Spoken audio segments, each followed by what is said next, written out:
خبر شامل کرتے ہیں ننکانہ صاحب سے ملک جعفری کی اس رپورٹ میں۔ ننکانہ صاحب اوورسیز پاکستانیوں کے مسائل کے حل کے لیے اجلاس کا انعقاد۔ Additional deputy commissioner revenue Muhammad Usman خالد نے صدارت کی۔ اجلاس میں اسسٹنٹ کمشنر شاہکوٹ صبا شہر سمیت تمام متعلقہ اداروں کے افسران و نمائندگان کی شرکت۔ اوورسیز کے مسائل حل کرنے کے حوالے سے تمام متعلقہ محکموں کے افسران کو ہدایت جاری کی۔ اوورسیز پاکستانیوں کے مسائل ترجیحی بنیادوں پر حل کیے جا رہے ہیں۔ اوورسیز پاکستانی ملکی مفاد کی خاطر دیار غیر میں صوبتیں برداشت کر کے ملکی ترقی و خوشحالی کے لیے کلیدی کردار ادا کر رہے ہیں۔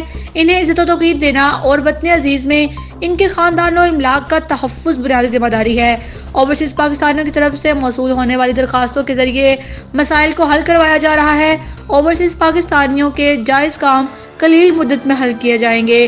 ان میں تاخیر ہرگز برداشت نہیں کی جائے گی۔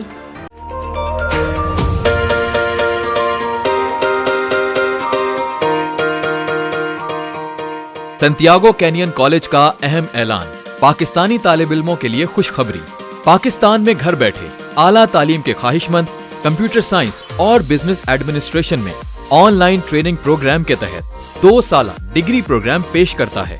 آن لائن پڑھنے والے طلباء پروگرام کی تکمیل کے بعد کیلیفورنیا کی نامور یونیورسٹیوں میں داخلے کے اہل ہوں گے۔ سنتیاگو کینین کالج امریکہ میں داخلوں کی ضمانت دیتا ہے۔